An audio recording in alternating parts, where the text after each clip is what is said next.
this before you. Choose wisely.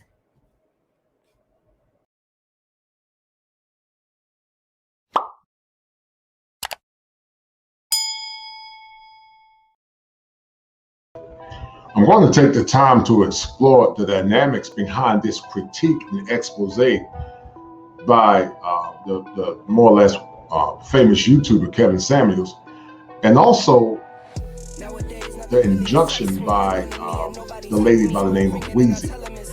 In this expose, we're going to explore what's going on as it relates to why so many see critiques as being more or less something negative, such as bashing. We're going to ask ourselves the question, does this man actually personify hate? Or is Weezy dealing with what's called a schema affliction? Normally, in the context of the clinical frame, people that have thinking errors actually exhibit schema afflictions. And because of those schema afflictions, they look at things through a distorted lens called catastrophizing, which is a thinking error, magnification, which is a thinking error, and also a lot of times they have thinking errors such as fortune telling.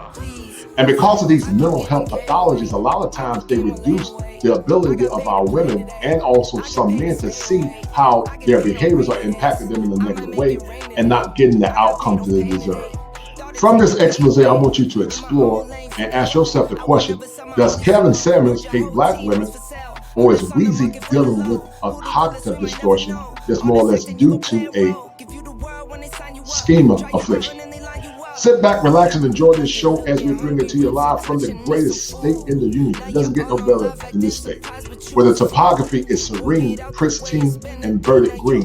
As I'm your host, Seven Smalls, aka the Kosher Clinician, we're going to have a fun fest show, and we're going to more or less talk about and explore how mental health pathologies as a clinical therapist are actually impacting the efficacy or the dynamics associated with men, communities, and behaviors. Be well.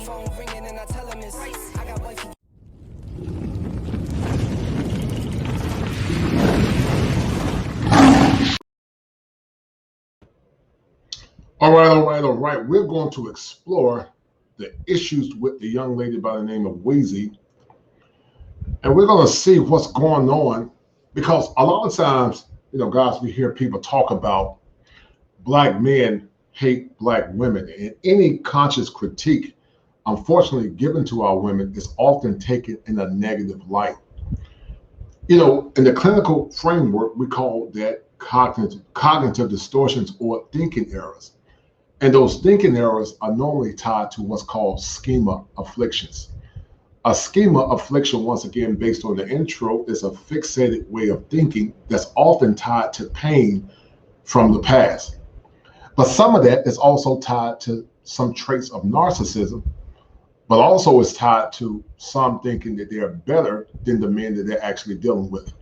So I'm going to give my impression of what's going on in this particular show. In Jumper 21, this guy is talking about Kevin Samuels. And you ask yourself the question, does Kevin Samuels and many modern men hate Black women? Or are modern men tired of the behaviors associated with the women that they love? Because truly, love is often magnified in concern. And the times when men actually stop showing concern, that should be your warning sign. So let's explore this, and you form a decision. If you like what I'm doing, please like, share, and subscribe to the Kosher Clinician as we seek to grow this channel to 1,000 subscribers.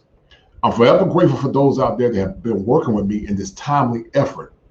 I am a licensed clinical therapist. and why a lot of these shows are art imitating life, the things that I'm actually giving you are actually true representations of critical and also clinical thinking that I actually see in my practice. So if you like what I'm doing, please like, share, and subscribe, and also cash it out to 7 Smalls. That's $7 Smalls, as I seek to grow this brand, and I seek to empower other Black men and all men, but also many of our women that want advice on relationships. Now, I'm going to be doing clinical consultations at some point, non-diagnostic clinical consultations. So look out for that. So let's look at this. and I want you guys to form an opinion, okay? 1 minute. I never really saw horrible decisions as this tens and tens of $1,000,000 thing. So in my head, I needed to branch out more and more and more. I can't be in the room with millionaires all the time and working with them and not want to have my million. You know what I mean? And watching OnlyFans girls that I'm interviewing get fucking millions and millions. You and Lana be nasty. Like, how am I going to do it? And like, now that I see how people use their brand and keep branching, that's really what made me want to open shit up. Like, I can only talk and suck dick for so long, or I'm getting tired of shit.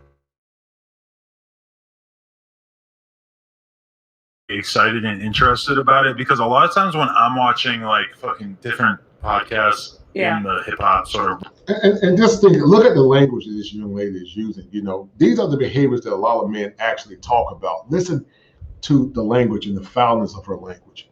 And see, these are the things, the lack of self-awareness is what's causing or can cause some of our women to be alone. Not all. Shout out to the great women that are listening. But women like this don't self-reflect, and because of her lack of self-reflection, she's causing herself to be in a state of peril. So keep listening to Adam 22 as he had this conversation with Weezy. Brown, I'm like, can y'all just stop talking about dating? Like the politics of dating, or like, oh, do you think that when a guy goes out that he should pay for the girl's food? It's like, dude, oh I can't hear that one more time. Are you guys really gonna fucking talk about this again? Oh my god! Like, I know I'm 37, so it's just an old conversation to me.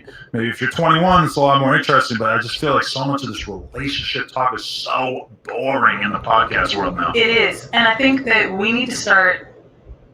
If we're what Mandy and I are able to do, because people thought we would run out a long time. We keep reinventing that conversation with new people. I've had how many threesome conversations. Mandy's talked about the sex club over and over, where we can keep bringing people and their experiences, and that's new and exciting. Like, we just interviewed a couple, a black dude and an Asian chick, about their cuckold relationship and him watching her and how they met. Like, that shit is interesting. Yes, we've told you what a cuckold is before, but now we're seeing it with them. And then maybe we might bring another one, and their dynamic is different. And when you can bring on people to share their journey, it's the same shit. You have a music pod, right? Yeah. I would say. Yeah. I would say like music, society, culture, whatever the genre is. But yeah. So it's like, yeah, it's the rappers over and over, but something's different with each one. Yeah. You know what I mean? They're like hoes, but they like fucking do Tristan Thompson every week. So. It's true, but like, okay, like, I really enjoyed the Kevin Samuels interview we did, but I just can't listen to another evaluation of another woman's dating situation. Like, you had Kevin Samuels on? Yeah, and I think he's a terrible person. I photographed in New York and Philadelphia and Paris. DocuSign makes it easier for me to do. All right. Okay, we can talk about that, but I just have a lot of friends who like watch this shit over and over, and I'm like, bro, at a certain point, don't you feel like you've just learned enough about like unhappy women who are like having a hard time dating? It's not like the clips at first to me, like they were jarring to see, but like building a brand on shitting on black girls, like I don't like that. You really? And so notice what she said, building a brand by defecating on black girls. Remember, in these shows that this man is actually running, you know, he doesn't ask women to call into his show. But the issue is because some of our women, and I say some, not all, have a desire to be with top tier guys, they often cause self-infliction upon themselves. But you notice that anytime any harsh critique is given on the behaviors, not the ethnicity of some of our women, it's often relegated to that thinking era called magnification, called hate. And so, you know, Weezy is often like some of our women, or some women in America. The lack of self-reflection and the lack of introspection is going to cause her to be alone if she doesn't change those negative thinking errors. Keep listening. I think that's what it is, though. 100%. I think some of the advice has been, I would say conducive, but like for the most part, like no, your most viral and salacious shit is really talking about women badly. Right. I'm like, I don't like that. Like, but don't you think that like the women that he's shitting on, like they deserve it? No. Really? No, I don't. I think like the point that I just so. You see, here's the issue that a lot of men struggle with. You know, I'm 6'5", almost 6'6". You know, I went to one of the best schools in the country. You know, good credit. I think I'm a fairly good-looking man. But a lot of times, you know, the issue is that there's a percentage of women that can say what they want. They say, you can't be short. You can't be broke. You can't be dusty. All of those terms are pejorative. But when a man says, I want a woman to be a certain height, I want her not to have, kids by multiple men. I don't want a woman that's had too much fun. I want a woman that can respect me as a man. Then all of a sudden it's bashing. And so I do these shows in the Manhood Chronicles because a lot of guys have suffered in silence. And many men don't say anything. But what's happening there, a lot of men are speaking out because they are tired of it. And because of the incessant shaming language, a lot of men are coming out and saying, you know what, I'm going to say what I believe in.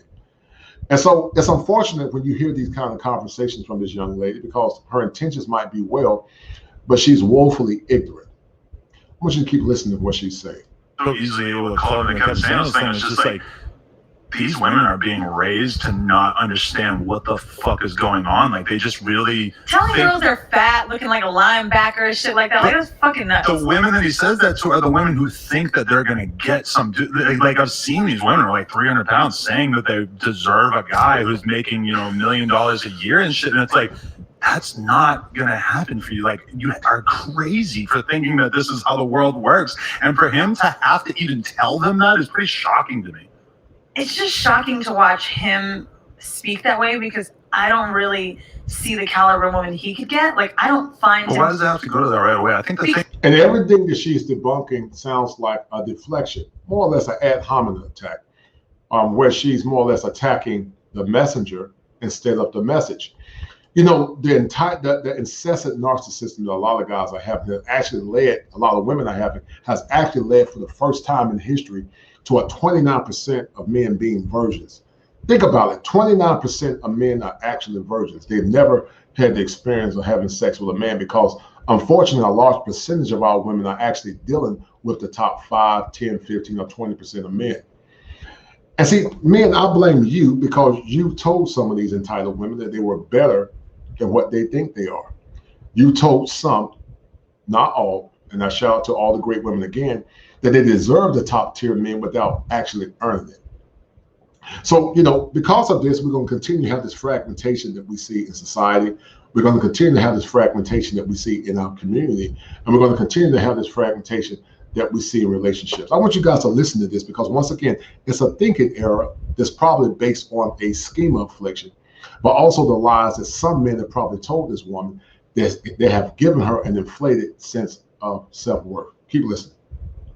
Thing that's shocking it goes to that right away because you do need to be exemplary of what you're saying to people. I'm not listening. That's what the Donald Trump bullshit was. Right, but he dresses you can't very tell well us how we need to be a country that's this, and that when your shit is fucked up and you could barely be eloquent. Right. Like, don't tell me that I deserve a person who looks like this when, like, Kevin Samuels is 6.5, 7. Right, but the thing about Ken Samuels is that it's not about him. It's like, number one, like, yes, he dresses nice and he came in here with an attractive woman and stuff. So he's doing what he can to paint the picture. But I think that the main thing that his content points out is just how women have had their hand held through life so much and are so not used to being told what's real. And on the other hand, it's like, if you're a fat dude who's ugly and is not going to get any pussy, I mean, it's just, the world is lining up to let you know that you ain't shit. And a lot of these women, they figure it. Get fucked. That's not true. They figure it out at like 35 that they're just not the world. And guys, please excuse the harsh language. I don't necessarily endorse this type of language, but to prove the point, in general, most women that are obese or morbidly obese don't want to date guys that are overly obese or morbidly obese as well. Men are born. Women are born, but men are made. Meaning, women have all the tools that are necessary to get the kind of man that they want. God gives them breasts, hips, curves, and all that great stuff. So they have more of an advantage in the beginning. But men have to become made. We have to go through hills and valleys, victories and failures in this epic journey called the Manhood Chronicles, where we try to find resolve to becoming the best version of ourselves to attract the type of women that we want. And because of that, I think men also take the journey and they're less the journey of this burden more seriously, but also they're less entitled when it comes down to relationships. And so, and I know there are plenty of guys that are, obese, but there are women that are obese and they won't even look at them. And so that's the kind of things that men get sick of, get frustrated of, because it's almost like, she can have her standards, but he can't have his standards.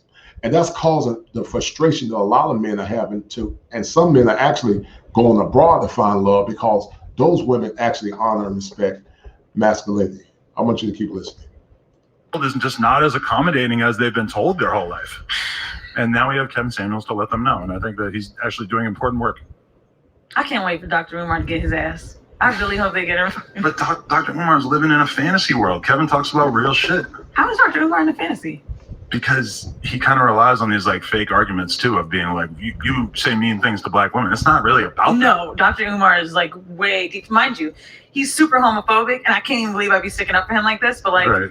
I have really seen Dr. Umar for the good in what he's taught people about blackness that I fuck with him for it. I think like when I'm making the Dr. Umar Kevin Samuels joke, I really just want someone to see Kevin Samuels. Like I want to see someone really tell him about himself because I think he needs that. I'm not that person to do that. You're not that person to do that. But Dr. Umar, I think you really tear his ass the fuck up.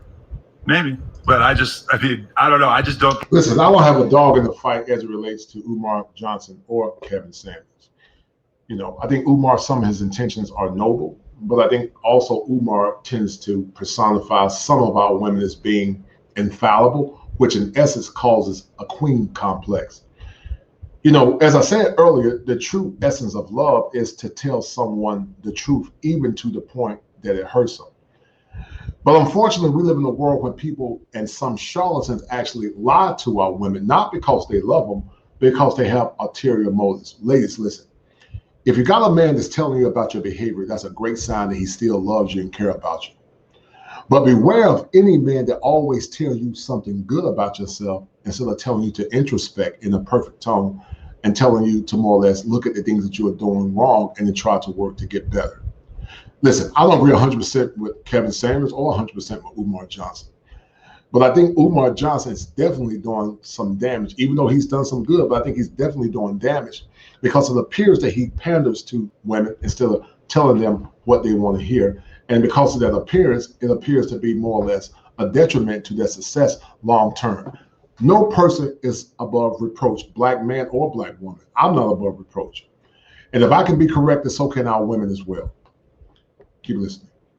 I think that the arguments that I heard from that viral video about Kevin Samuels, I just didn't think that's not going to hold any weight. If they're going head to head in a debate, I just think Kevin's going to wash the floor with him because it's so much more ground level perspective of how we actually know that people operate. It's just the message that he's giving. He's not really telling you like you need to like, you know, put your standards in check. He's really like shitting on these girls to the point where he's like, this is what you deserve. And I think those are the women who call in and ask for relationship advice. So it's kind of hard for me to like I agree. If you were to just choose a random woman in the public eye and just start rating her dating possibilities, that would be very like I mean, in a way, it's like the Jerry Springer shit, right? It's like, yo, why do they go on this show when they watch every week and they know they about to look crazy? Right. But I don't know. Maybe it's hard for me because of the age. Maybe because they're black women. Like, I just feel like every clip I've seen when he's shitting on a girl, they're black, and like that's really hard for me to watch. I feel like that's just his audience because I feel like he would be eager to talk shit to a white woman. It might. You think so? I don't really see I don't think it's like racialized besides the fact that he just has a largely black audience. Well, I just mean the viral clips of like, you know, you calling girls ugly. Like they're always. And believe me, he takes it way too far. He says the rudest, most fucked up shit I could ever think of. I mean. And he knows that he's doing that and he's going to get extra media attention from his audience for like. But see, Howard Stern, a Charlemagne, people like that can make those moments happen without being that disgusting. That's talent. What Kevin Samuels is doing is just like mean. The way that you can bring out things to people and either get them a little riled up or angry or whatever, like that's not you really, really shitting on someone for this fucking moment. That kind of shit I don't really like. I would never want to be in the position of having to do the kind of content that Kevin Samuels does. But actually, that's why I think it's almost kind of like brave because Charlemagne like would never speak to a woman on his show that way. Granted, he doesn't interview just like random ass women who have nothing going for him. And there goes our problem. There goes our problem. Many won't speak out. And listen, should Kevin always in every circumstance give harsh critiques? Perhaps he could fall back at times. But many times what he's saying is spot on. I don't think always the harsh critiques are always needed. Sometimes he can fall back. But many times what the man is saying is spot on. And as I said earlier, I don't agree with 100% of everything he says. I'm sure he don't agree 100% with everything that I say, and that's fine. He probably don't even know. But that's irrelevant. The point is, no man or woman is above reproach. And because of the lack of accountability, you're beginning to see marriage rates falter. You're seeing fertility rates falter. And you're seeing men looking for love outside the confines of America, groups like BMO. So, you know, I want you to think about what's going on, because men in America go through a lot. Men in America actually go through a lot of suffering in silence. And because of that suffering in silence, a lot of men are saying, you know what, you know, the juice is no longer worth the squeeze. I'd rather have my peace of mind. I'd rather have my respect. I would rather have love in a country where women actually honor and value masculinity instead of seeing it as toxic. So I want you to ask yourself the question as you finish listening to this expose.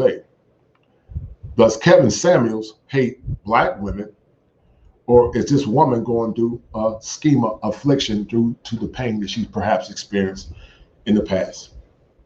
Sit back, relax, and enjoy the show. Enjoy this Friday. And I want you guys to continue to love yourselves and continue to believe in the dreams and visions of what true masculinity is as you seek to get the outcomes that you so desire and want.